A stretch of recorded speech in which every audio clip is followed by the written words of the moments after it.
sure that everybody's got their cell phones on silent, please, before we get started.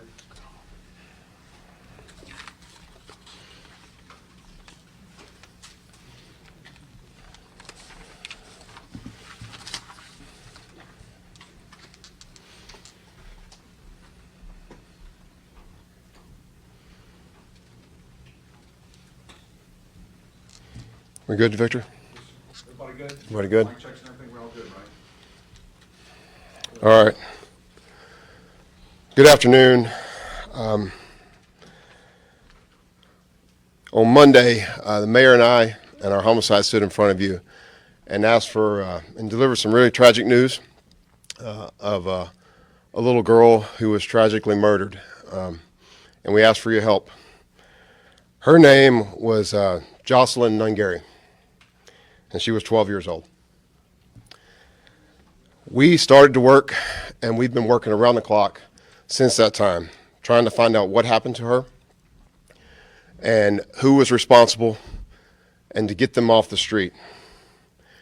I want to thank our homicide team, our North Belt crime suppression teams, our gang division, our SWAT team, and Metro PD, who all came together as we looked for for the guys that did this, the suspects in this horrible murder. And we were all out there. In fact, the mayor was with me on Tuesday night late as we were going through and looking to see if we could find anything else. And the teams were out there and they were scouring every potential video feed, and they were talking to everybody possible that might have seen something or heard something. And their hard work paid off, because we were able to find video and trace the movements of our suspects and of Jocelyn, and all the way to the point of where she was murdered and left in a bayou in the water. So that's the hard work that they did. We asked for the public's help, and the public came through too. People stepped up, people called, and we are still asking for more help from the public, for anybody that might have seen something or might know something, however small, to reach out to us. And I'll have Homicide give you the numbers. Lieutenant Hope will give you the numbers on who to call for that. You can even call anonymously, but we really need all the help from all the public and to make sure that we have the very best solid case so these individuals do not get released back into the field, back into the public where they could hurt other people. So that is my ask of you. About an hour ago, I talked to Miss Nungary, Jocelyn's mother, Alexis. And she's been very brave, but she is still devastated. Her little girl's gone. And now they're trying to figure out how to take care of her and to arrange funeral arrangements and try to heal for something you really can't heal from. And we understand that, because many of us have kids and cannot imagine the pain that they're going through. So I ask you to still pray for them immensely. They're going through a really trying time, and as Houstonians and this public, I know that we have fantastic people here. Keep praying for the Nungary family.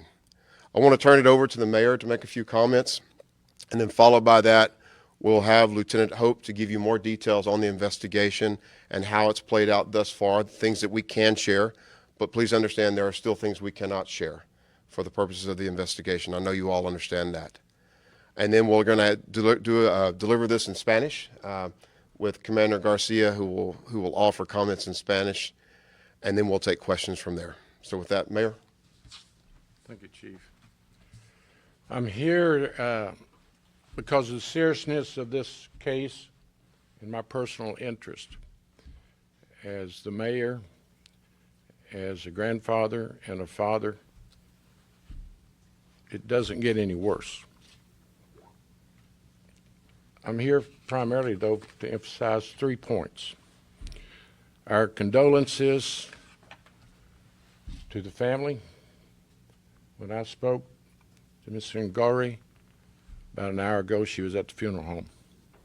I'm concerned about their economic circumstances, and also to let them know that all of Houston, all the investigators, their neighbors, the retail merchants in the area, everyone that came forward with information. As the chief mentioned, I was there night before last. This North Belt Crime Suppression Group You don't want to mess with them. They were out on the streets, going up and down every street in every direction from the incident and the scene of the crime. I've watched homicide work around the clock all night long. I've seen SWAT show up to make certain that they were apprehended properly. So the first thing I want to emphasize is the condolences. The family, as the chief said, is devastated. I've spoken with an uncle. If you just put yourself in their place, they don't know which way to turn. They have very limited resources, but they're strong, they're brave. The mother just wants to see her baby.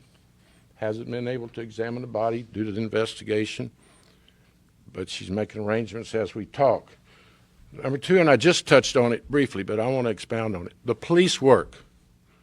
I want Houstonians to know, be proud and excited about your police department. The men and women go to work, they have families, but they are so passionate about their work, so professional. And it does aggravate me when some sources say, we've got to restore our confidence in the police. No, the confidence is there. I've witnessed it. I'm sharing it with Houstonians. All the resources necessary, collaboration, the scene of the crime, and we're seeing the result of this hard, old-fashioned police work using social media, new technologies, but also just footwork and collaboration, language skills. You couldn't be more proud of the police department, and we're seeing living evidence of it as I stand before you. And number three, I want to reach out to the court system, the justice system. We're going to be watching you. The arrest has taken place. The charges have been filed. Now we want the justice system to do its job. If there was ever a circumstance where you do not give someone bail, this is it. There are circumstances allowed that you can prevent bail. Take in consideration flight risk. Take in consideration the severity of this crime. So I'm going to be monitoring the court system. I want these suspects to have their day in court. I want them to be held accountable, and I want it done sooner than later. That said, I'll yield to Lieutenant Hope, who has really led a very effective investigation. Thank you, sir. For you. Thank you, Mayor. And thank you, everyone, for being here today. Could we ask you to say and spell your full name, sir? Yes, ma'am. My name is Stephen Hope, S-T-E-P-H-E-N. Last name Hope, H-O-P-E. So I'm here today because our team has worked tirelessly tracking evidence in this case since the discovery of Jocelyn by a citizen on the morning of June 17th, 2024. Because of the assistance of the area community and surveillance video that our officers have tirelessly tracked down and other evidentiary pieces, we have found and learned that the suspects began their evening at a Northborough area restaurant together. They left that restaurant on foot, southbound.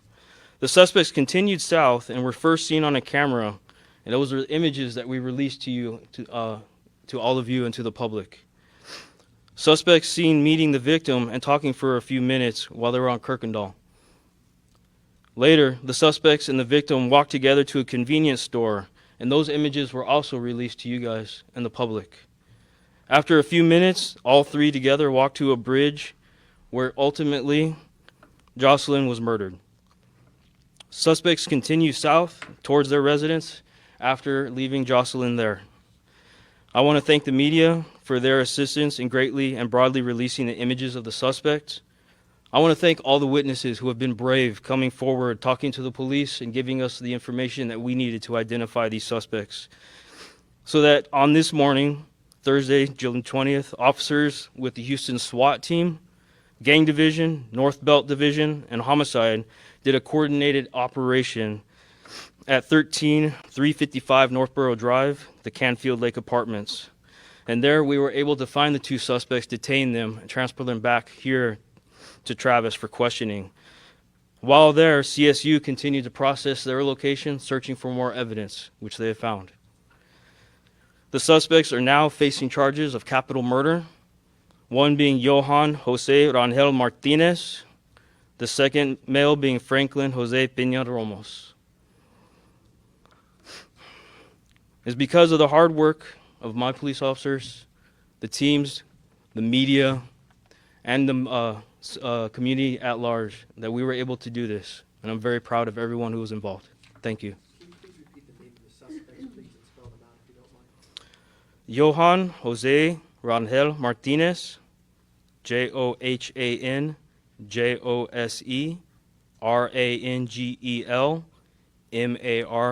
Martinez, and Franklin Jose Peña Ramos, Franklin Jose Peña Ramos. And we will be updating you guys with images once the booking process is completed. So, do you have ages or do you have to work on this, sir?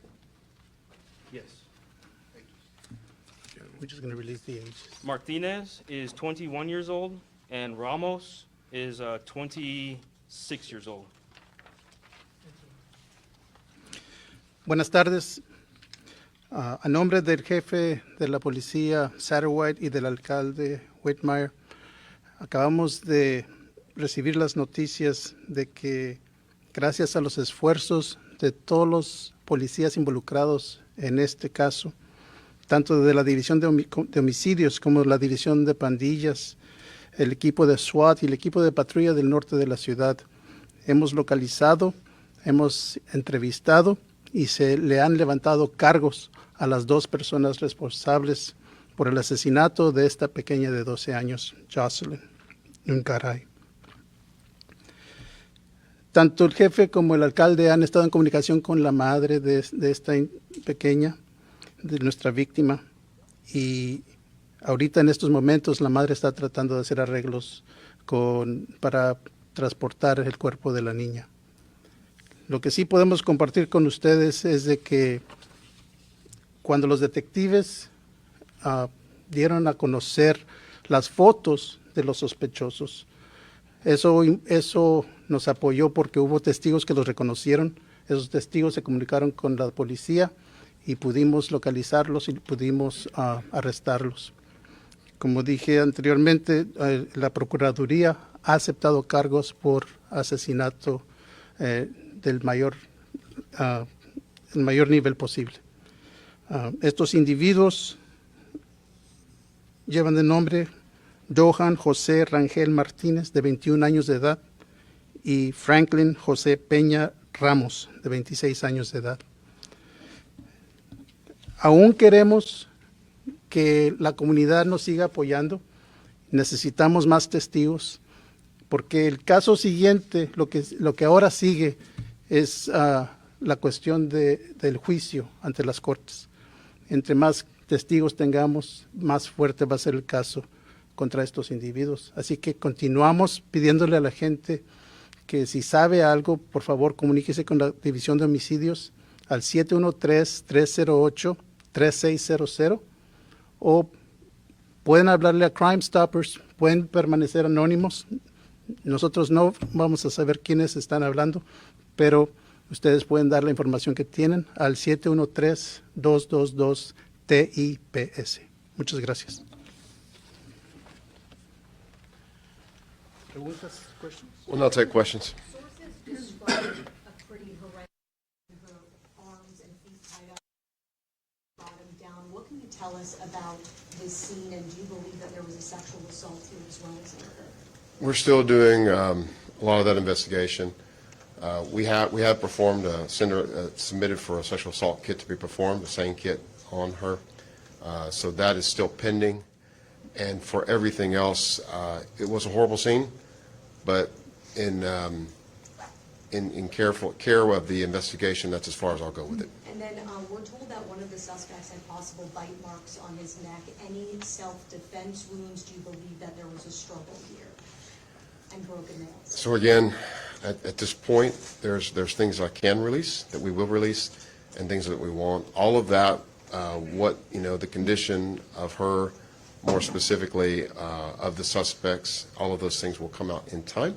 But for now, we are not confirming any details. And to be fair about what you just described, I don't have any information on that. Homicide might. But again, we're trying to make sure that we're being as careful with this investigation to get it all right. So I can't confirm anything at this time. It is said that Martinez and Ramos are Venezuelan. And can you confirm that? And what is their citizenship? We have reached out to Homeland Security Investigations, HSI, and they are conducting that part of the investigation in terms of their status and legality here and those types of things. So I would defer to them and defer you to them for confirmation of those things. And to be clear, were they roommates living in the same unit? It appears that they were all residing in the same apartment, yes. Okay, so, and do we know how long they have lived in the area in that particular apartment? I don't know that for sure. We think maybe one a matter of months, but the other far less. And the lieutenant painted a very nice picture, and thank you for that, with regards to what took place to this tragic ending. But if you can you provide us exactly about how long it took from the meeting to the bridge? Yes. So it was in the evening of the 16th that they left that restaurant. It was during the nighttime, midnight hour almost, that they were walking. And we believe that it wasn't until shortly after 1 to 2 o'clock that they were at the bridge. So it was within a span of 3-4 hours. And is there a previous relationship between Jocelyn and these two men? How did they know each other? So as far as we can tell right now, the communication between everyone is still a part of the investigation. We've worked really, really hard to get to this point, but a mountain of work stands before us to be able to document and look through everything that we have left. We know that she lived in an apartment. Was it at the same complex, or was it a different? No, it was a different. So when you mentioned that there's evidence that was found in the apartments, can you give details? I cannot. Have these two been cooperative with you guys at all? Yes, they have been talking with us, and we are taking statements and talking with them, and as soon as we're done and they are booked in, like I said, we will get the pictures to you and make sure that everything How were that you you need. able to crack the case? Was there someone who called police? And told them off? So I'm actually really, really proud of the Houston citizens. I'm actually very proud of you guys, the media. It is all of the above. With all the effort that you guys put into getting the images of the individuals out to the public in a broad scape, with all the people who worked with us, the community members up in the Northborough area, the statements from witnesses, I can't just stress enough that every piece of this was all together. Let me, if I can follow up on that question real Please, fast. one at a time. Lieutenant, if I can follow up on that question there. What was the threshold that was crossed to where you were able to charge them with murder? And I have to say it's all of it together. It's the totality of every piece of the evidence together. Once it brought it all into one place, then we were able to find them, find out who they are, link them to the location and to the actual incident itself. So no type of confession or anything like that from either one of them? So the actual statements that they've made is going to be a part of the investigation, and I can't go into that. Let's get another question on this end over here, please. In relation to that question, what makes it a capital murder in this case? Can you go into that? If Yes, this was that- in commission of another felony? No, actually, the age of the victim in Texas state law is all we need for it to be a capital. Under the age of 15, any murder is a capital murder. You said the gang unit was involved. Were they just involved in the apprehension, or was they a part of the investigation? So they actually assisted us greatly in reaching out with the community itself, and then also with surveillance and in the apprehension of the individuals. Did these guys anything? No, not that I know of. And that's Do still, you actually have video of all three at the bridge? Do you have so the documentation? specifics of the actual surveillance videos, I cannot divulge at this time. I do let you know that we have evidence that compels us to believe that everyone was together throughout the entire course of this event. The mayor had mentioned that she was on the phone with her boyfriend around midnight that night. Did he ever call police about any concerns? Again, like all of the communication portions, electronic or digital otherwise, is all being scoured. That's part of the mountain of information that we have to still go through and document. Have the parents of the 13-year-old been cooperative with you all? Extremely. We looked at some Couple more, surveillance video guys. that Couple showed more. an HPD unit in the parking lot between the 7-Eleven and the bridge around 12:06 a.m. Monday. Was that in any relation to Jocelyn or anything related to this case? Not that I know of. Okay. Mayor, you Lieutenant. mentioned holding the keeping your eye on the courts. Are you gonna go to court to see the No, proceedings? I'm just simply saying that we have a justice system, and I think justice delayed is not good.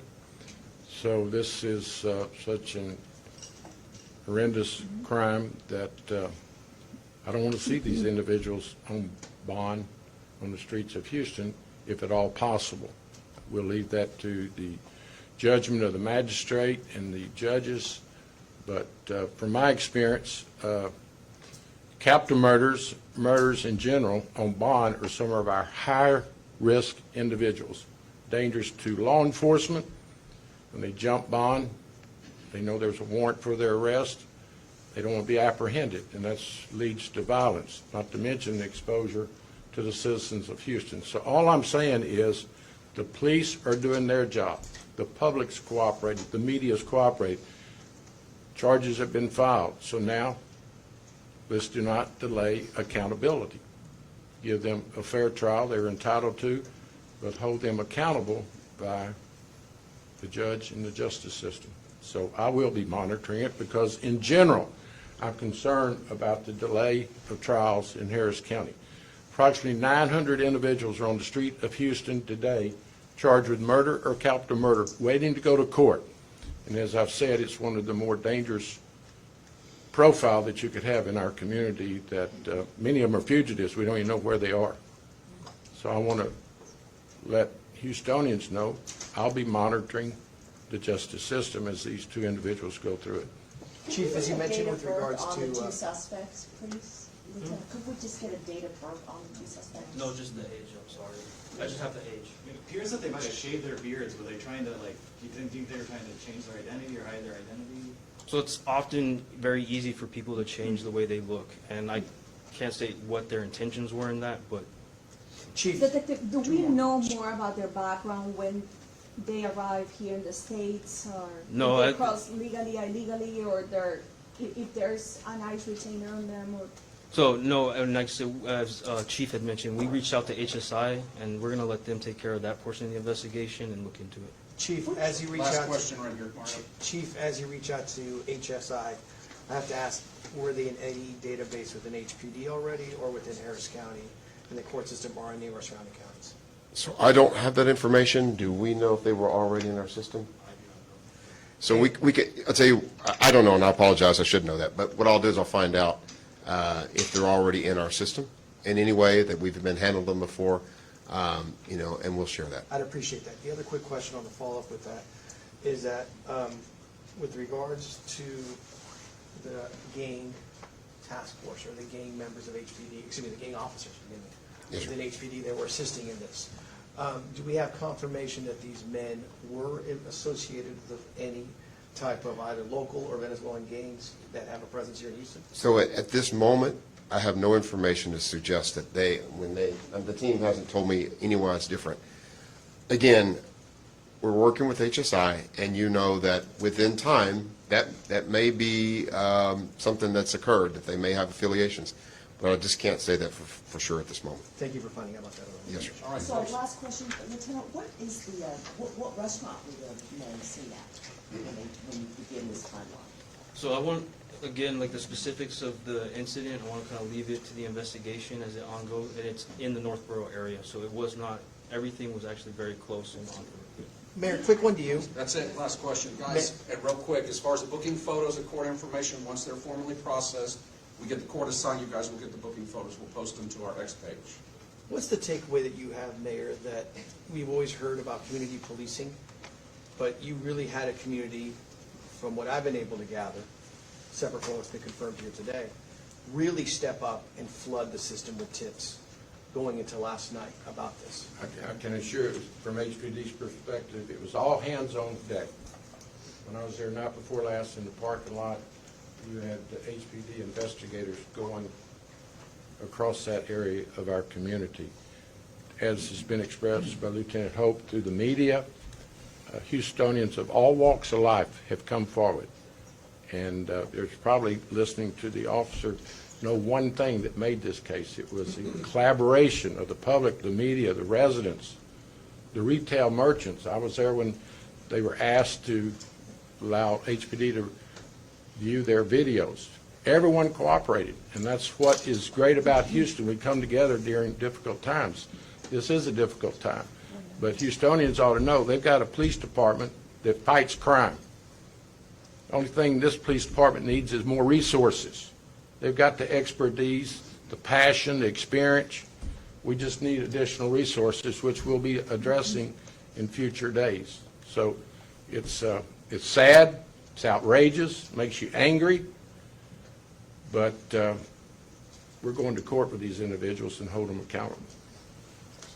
Hey, folks, thank you very much. Thank you.